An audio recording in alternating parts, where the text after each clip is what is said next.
Hello and welcome to the Leaders Council podcast with me, Scott Challoner. This podcast, just like the Leaders Council itself, is all about recognising and celebrating those people who keep this country running. We exist to give leaders a voice outside of their own organisations and to support them in the same way that they support their staff every single day of the week. Now, if you are in a leadership position yourself and would like to have your voice heard on the national stage, then please do go to leaderscouncil.co.uk/apply. Now, each week on this programme, I'm joined by a different CEO, CFO, COO, director, secretary, chairman or president. And the aim of that is to truly discover who those people are that get up every single morning and make this country work. We get their take on the current economic and political landscape of the UK and discuss everything from revolutionising business communications and keeping people connected even in lockdown nations, and even, of course, the success and innovation that makes the endeavour all worthwhile in the end. My guest on today's show is Andy Brunt, Partner Sales Manager at Televox UK. Originally Scandinavia's most successful cloud PBX, which disrupted Sweden's telecom market back in 2003, Televox has now expanded operations to the UK to bring its solution to the British market. The user-friendly software platform is known as Flow and is Televox's largest product, boasting 250,000 users as of 2018. Andy, very warm welcome to you today, and thank you ever so much for taking the time to join us on the programme. Thanks very much for having me, Scott. It's a pleasure to be able to join and participate with you guys on the Leaders Council. Now, I've only, of course, given a snippet there of what Televox is all about to the listeners. So just before we go any further, perhaps you could tell those listening a little bit more about the business and what it is that Televox actually specialises in.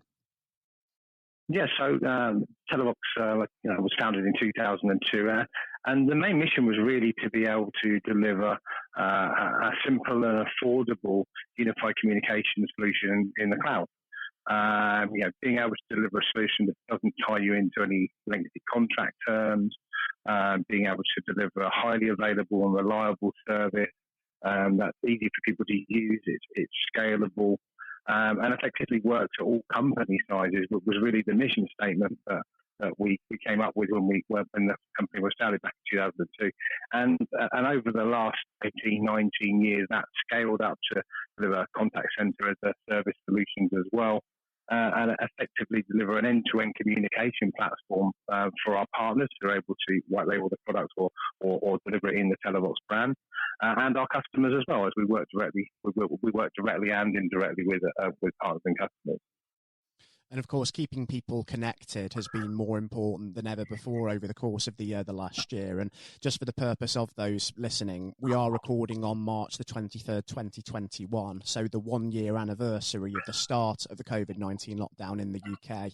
And considering that milestone, I feel it would be remiss of me, Andy, not to ask you just to what extent the pandemic has affected Televox. Yeah, I think that's a great question. I think we've not been excluded, or we've not been special in any way, shape, or form. The pandemic's affected most businesses, not just in the UK, but globally. I mean, we've had to adopt to remote working, like most other companies. I think what's probably put us in a stronger position than some is the fact that we use our own technology, using a cloud communications platform, and that's what we offer to our customers. So, as the expression goes, we eat our own dog food. So using that internally has enabled us to spread our workforce remotely, overnight.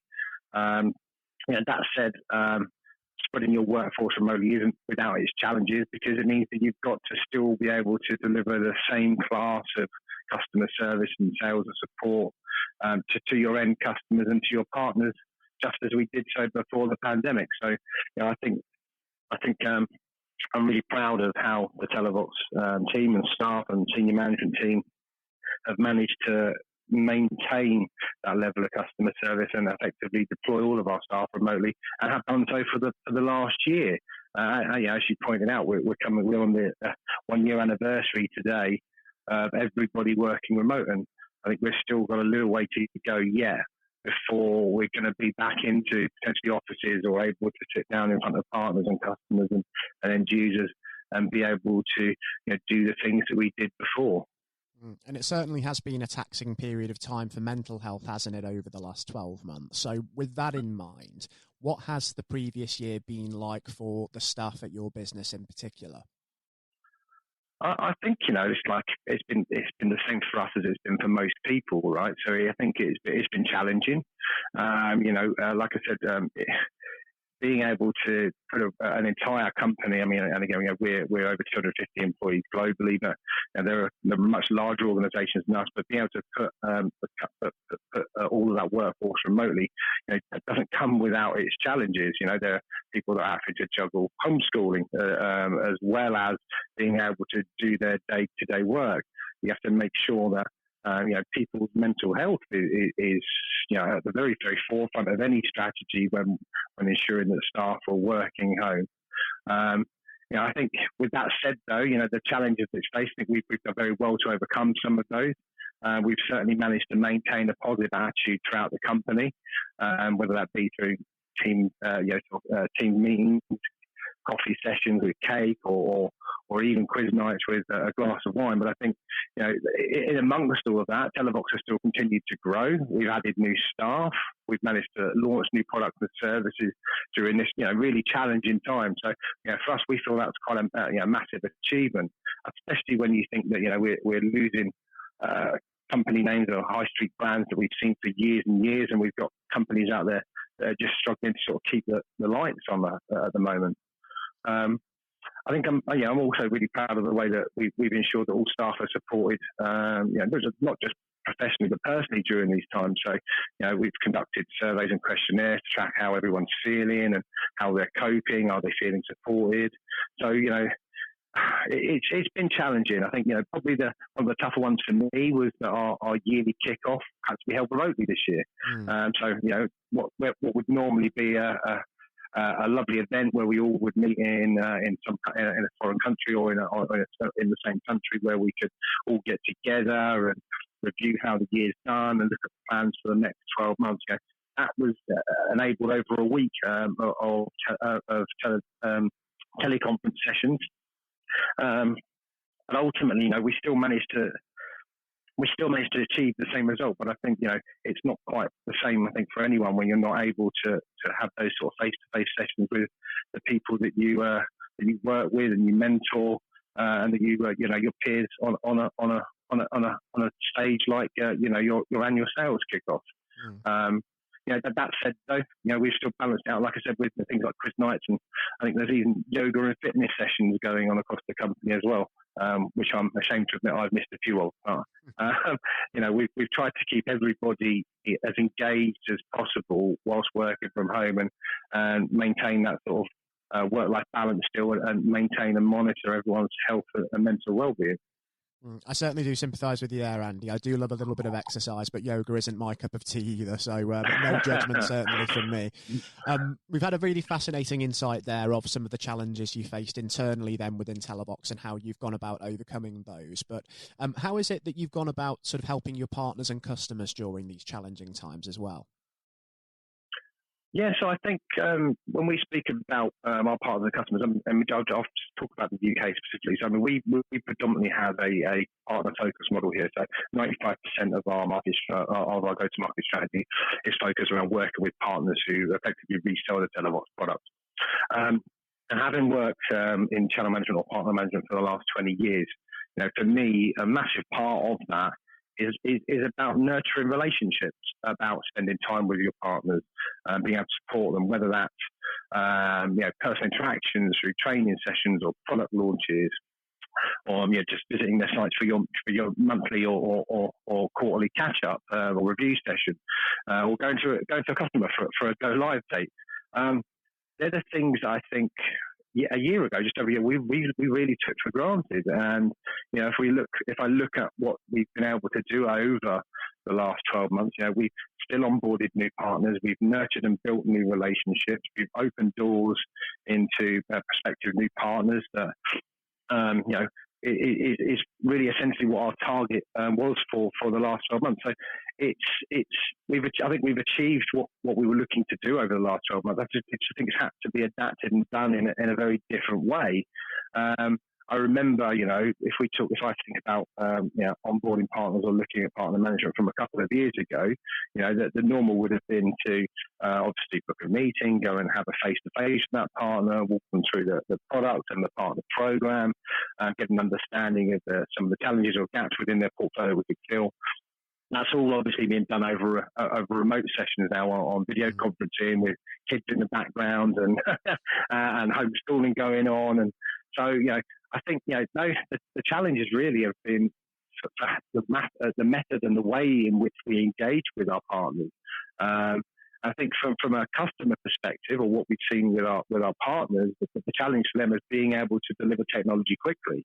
Obviously, there's a large base, or there was prior to the pandemic, there was an exceptionally large base of legacy or traditional telephony out there, people with on-premise telephony solutions. And essentially what they've had to do overnight is adopt a remote working strategy. So, how do you lift 100 people in an office in Leeds that have a legacy of via phone system that isn't VoIP enabled and enable them all to work from home the very next day? It was a massive challenge. So being able to deliver our solutions to our partners quickly and effectively and reliably in a very, very short space of time, I think that was one of the key wins for not just for our partners, but for our customers as well, as they were able to leverage the benefits of our UCaaS solution with it being so quick and easy to stand up. Of course, that A word that you mentioned a few times there, adapting, is particularly key because we've seen adapting and we've seen innovation within business on a virtually unprecedented scale over the last year. And one of those ways that you mentioned there, businesses have had to adapt, is by bringing in remote working models. And in Televox's case, how have your staff sort of taken to that, adapting to the remote working model? Yeah, so like I said, I think Televox already had remote working practices in place. So we have flexible working available. The platform itself, it can be used from anywhere. So it comes with a desktop application, which can be used as a soft phone. And it also comes with a mobile application that sits on your handset, whether it be iOS or Android, that enables you to essentially take your business landline anywhere with you. In addition to that, both applications, desktop or mobile, have instant messaging, audio and video conferencing, and a chatbot facility available. And we also integrate with Gmail and Outlook straight out of the box. So essentially, by adopting the Televox platform, or what we use internally, we've always been utilising those practices anyway. So your mobile phone essentially becomes your business phone. What used to be that chunk of plastic on your desk in your office is now replaced by your mobile phone with all of the features, functions, and benefits you associate with that. But obviously, it's not tied into a network cable patched into your networking infrastructure in the office. So for us, it was a case of more of a change of scenery. I think it's probably the easiest way of describing it, rather than working in our offices in Southampton, which we have in the UK, or in Malmo in Sweden, which is where a large number of our staff are based. It was a case of, for me, working in my office at home, or some people working at their kitchen table, like I said, with a couple of kids running around. So, yeah, I think the biggest challenge has probably been environment, I would say, as opposed to technology for us. I appreciate that everybody's had a different experience through these sort of unprecedented times. And thinking about leadership as well in just a little bit more detail, how has your leadership team at Telavox had to adapt to these changing circumstances? So I think from a leadership perspective, it's been very much focused on how do we maintain the same level of cooperation and relationship and communication with our staff, based on the fact that we can't physically see each other, or we can't sit down and have a physical one-to-one or a weekly sales meeting. So I think what's been a key part of that is adopting remote working strategies to be able to still have that same sort of feel and buzz and generate that energy. And I know from myself, when I jump on my weekly sales call on a Monday morning, although it's remote, it still G's me up for the week. I still come away from that call with a positive energy, making sure that I'm ready to go and that I understand what my objectives are for the week. I understand how well we did last week. And I think just because it's remote doesn't necessarily mean that you can't achieve the same results that you would have done if it was face to face. I think what we miss is that personal interaction.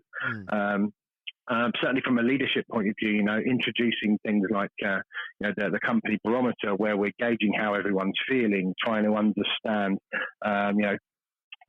people's mental health conditions, if they've got everything they need to do their job, are they feeling included? Those are key sort of questions that I think have been asked throughout the pandemic, and will continue to do so as well, to gauge how everybody feels across the Televox organisation. In addition to that, we have our weekly sort of coffee and catch up, which takes place every Friday. It's called Fika Forever. It's a Swedish organised session that takes place at 1 o'clock on a Friday, where everybody just comes together for 15 minutes for a chat, a cup of coffee and a cake.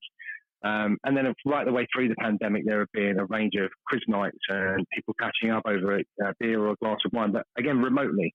So that's been the key focus of trying to adapt, I think, is to maintain that positive mental attitude within the company and maintain positive mental health across the organisation, to ensure that we're looking after our staff as well as our customers and our partners. So making sure that people know they're looked after, isn't it, and being able to keep them motivated in that sense. And just touching on people in leadership roles just a little bit more broadly now, even as leaders, I think it's fair to say that we're not infallible. We are going to have mistakes in us. There'll be slip-ups here and there, and there's always something else for us to learn as well, especially over the course of the last year when COVID has literally thrown everything up into the air. So just reflecting on the last 12 months, is there anything that you've learned from this experience to adapting to the pandemic challenge? Yeah, I think I've learned just how important those personal contacts and those face-to-face sessions are. I think, sometimes, again, I'm not speaking exclusively about my experience with Telavox here. I've worked in sales management roles for the last 10 years and been in channel management for the last 20. But I think, if I look back in previous roles, there have been meetings or sessions which, you sometimes push or rush to get through because you've got a pressing client deadline, or you've got an important piece of work that needs to get out, or you're responding to an RFP. And I think, making sure that you take the time to dedicate to the task at hand, certainly, especially when it evolves around people, employees, staff you work with closely on a day-to-day basis. And of course, I think mental health is the other thing that's been massively highlighted during the pandemic. I think if we look back to over a year ago, how much focus was there? And I'm speaking generically now, but if we look across all industries, how much focus was there on staff's mental health? I think Televox is one of those companies that's had that at the forefront of its vision right the way through. But there's certainly other previous places I've worked at where mental health probably wasn't the massive consideration. It would probably be driven by sales numbers and forecasts and making sure that you get the right result for the quarter. I think if we look now at where organisations are at, there's a massive, massive focus on mental health. So I think, if there's lessons to be learned, not just from myself, but for anyone else, I think it's that we probably need to make sure that we take into consideration all staff's mental health, whether they're remote working, whether they're office-based, whether they're a warehouse worker, or whether they're a VP of sales. I completely agree with you, and I think this is where a little bit of that sort of Scandinavian origin can prove quite useful, because there's a big culture there on staff welfare, isn't there, and making sure that everybody is healthy in that way. And I can imagine that that's proven really useful during the sort of implementation of that home working model as well. As you say, there have been so many processes, just making sure that everybody's all right and making sure you just keep connected, keep close-knit. Yeah, and like I said, I think the home working piece. I think we were in a relatively good position with that, because we'd already adopted some remote working practices. I think there are companies out there, organisations that hadn't adopted some remote working. I think if you look back, there's probably a stigma around home working for some organisations, whether it be lack of trust from a staffing point of view. Are they going to be as efficient? Are they going to deliver the same level of productivity? I think there's certainly been a stigma around that. I think what the pandemic's done is it's forced a lot of companies' hands into allowing staff to work from home. And I think what's actually happened is that people or organisations or companies have actually been surprised. That stigma that was probably there before, I don't think it will be there in the future. I think we've I think a lot of people have conducted themselves in the best possible way. There will always be exceptions, of course, right? But I think that on the whole, the majority of people have got their head down, they've got their work done, they've delivered the same, if not a better level of service from home, while still being able to manage have the flexibility to look after children and homeschool, and try and do everything you need to do day to day around the house, as well as deliver an 8, 9, 10-hour day for the company that you work for. Mm. We've talked a lot about the sort of Televox home working model and how it was a bit more of a seamless transition compared to some other companies because there were those processes already in place. But I suppose even with those processes there, it can still be a challenge to maintain customer service and support levels when everybody is sort of scattered around. So how have you gone about managing to maintain those during the pandemic as well? Yeah, I mean, like I said, I think we've been very fortunate. I don't think every company's been able to do it as effectively as we found we have. But I think for us, it's really down to the Televox staff. There is a determination inside Televox with the people, with the staff, with the people that I work with, certainly within myself, to sort of go that extra mile. And I've seen that philosophy continue through the pandemic. If not increase, it's we're determined to still deliver that same class of service that we've always done, if not better, in spite of what's going on globally. And that really comes down to always putting the customer first and doing the right thing and being honest and open and transparent. I think the telecommunicator, having worked in telecoms for 20 years, there's again been a bit of a grey cloud perhaps at times over telecoms that they don't necessarily always do what's right for the customer or provide transparent pricing. And I think one of the things that we're really proud of at Telavox is the transparency, the openness, the honesty when it comes to being able to work with our partners and customers. And I think to be able to do that through these tough times is where that mentality of putting the customer first has really shone through for us. And I think it's really humbling for me to see the people and the staff within Televox doing that all the time whilst they're juggling homeschooling and taking care of kids and having a what I call like a multitasking lunch where I've just come off a conference call, I'm then making the kids lunch, helping them with some of their homeschool, and then jumping onto my next conference call as well. So I think being able to do all of that in light of what's gone on in the last 12 months has been amazing, really. And from my perspective, that all comes down to the people that I work with. It's hugely inspiring, isn't it, seeing people really bring the best out in themselves during such trying times. And we mentioned a little bit earlier on as well that a lot of those businesses that were maybe sort of entrenched in the old ways of working have now sort of had their hands forced into considering changing toward more flexible working practices. Dwelling on that in just a little bit more detail, what, from your point of view, do you think the post-pandemic workplace is going to be like? Do you think that home working and increased use of technology could play more of a part in our daily lives now? Yeah, I think the landscape's going to be very different, to be honest.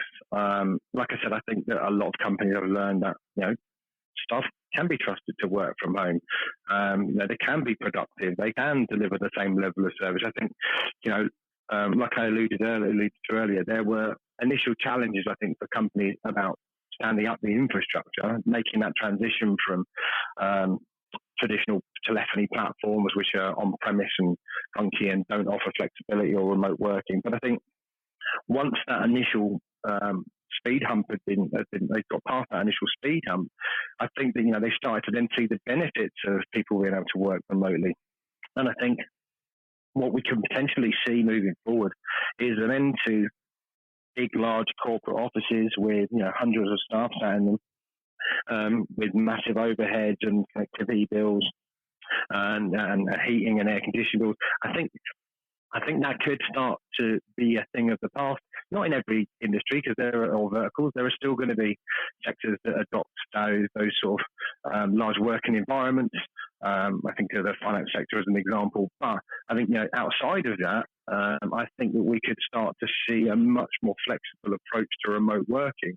And I think that's partially down to, like I said, the organisation has now overcome that roadblock or that mental block, if you like, about trusting your employees to work from home and be productive and be as efficient as they would be in the office. And with technology set to essentially play a bigger role in our day-to-day lives in that sense, and remote working to perhaps become more of the norm, I suppose that presents a lot of opportunities for businesses like Televox as well, given what you specialise in. Yes, I mean, obviously, from our perspective, we the technology that we offer to our partners and customers is all about making that digital transformation or that migration to the cloud. So, within that, there is always going to be an opportunity for us. So, I think I think what we're going to see next is potentially people reviewing the solutions they purchase. So, if you think about the situation we had a year ago, Boris Johnson came onto the television in the evening and said, right, from this evening, everybody needs to stay at home, right? So essentially that was a massive deal, right? So that was a case of, right, you can't go into the office tomorrow, you can't go to work. We had obviously the furlough scheme and the support from the government, which has been great right the way through the pandemic. But from a company perspective, it's like, okay, how do I now switch from a fixed office with fixed telecommunications to a remote policy? How do I do that overnight? So what we've ended up with, I think, are a lot of telecommunications or phone systems or cloud communication systems that have been bundled together overnight, excuse the expression, sort of with shoestring and chewing gum, to serve a purpose for what we thought was going to be, maybe 3 or 4 months. Skip forward a year, and here we are still today in a lockdown, using those same systems and those technologies.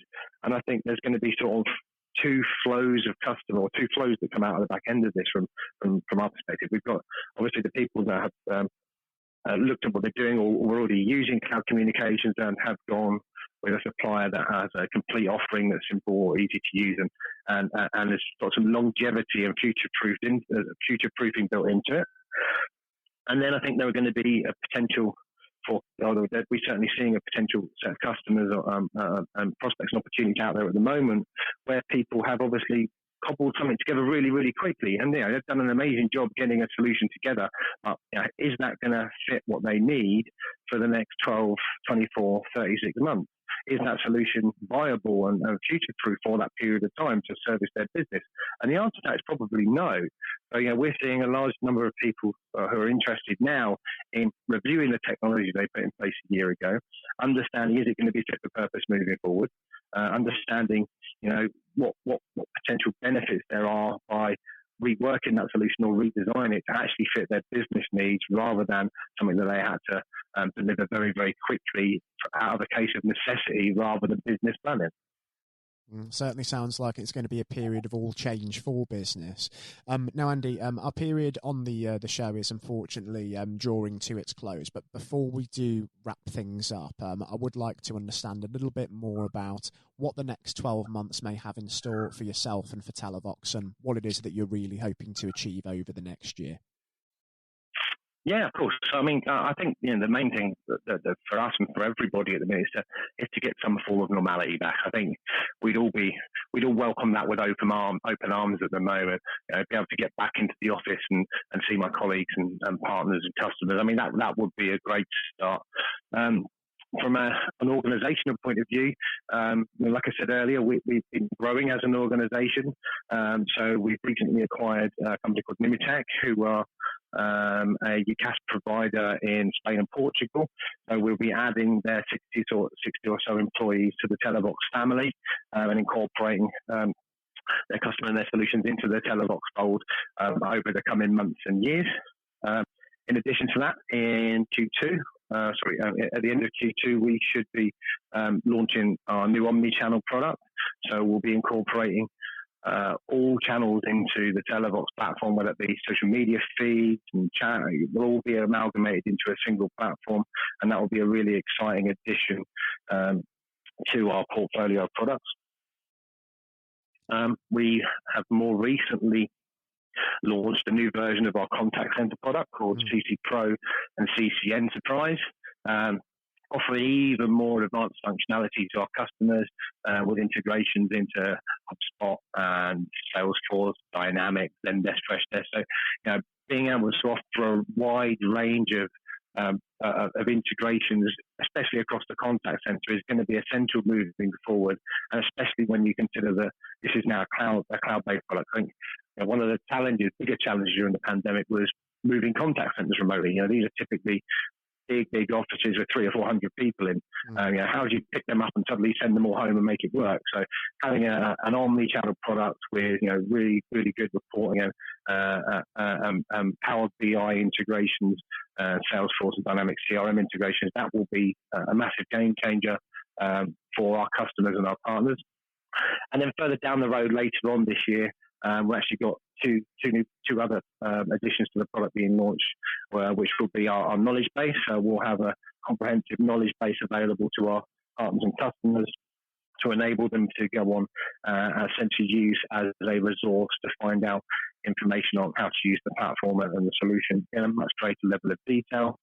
And I think to follow that will be our chatbot integration to the knowledge base. So that will actually enable our partners and customers to interact with an AI-based chatbot that will then you can essentially ask the question around the product or our service, and it will give you a detailed answer based on interrogating the knowledge base.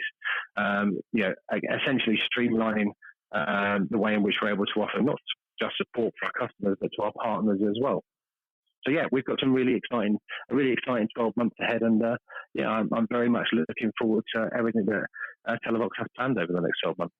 It certainly does indeed sound like exciting times, and indeed if there are any other business leaders tuning into this program, which I'm certainly hope there will be, you know where to go if you're looking for cloud solutions like this. Andy, I have to say it's been an absolute pleasure welcoming you on to today's program, and just in light of some of those plans that you have, I think it would be brilliant to welcome you back onto the show at some point in the near future just to see how those plans are really starting to come to fruition. Lovely. Listen, thank you very much for having me today, Scott. It's been lovely speaking to you, and I wish you all the best moving forward during these challenging times. Yourself as well, Andy. Thank you ever so much for your time today again, and please do take care and stay safe. Thanks, Scott. Take care. All the best. I was speaking to Andy Brunt, Partner Sales Manager at Televox, and I hope you all thoroughly enjoyed listening to today's interview.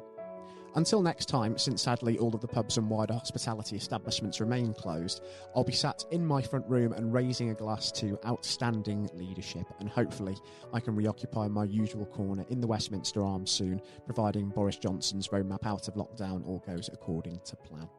Remember, please do stay at home where you can, protect others and save lives. Take care now, and goodbye.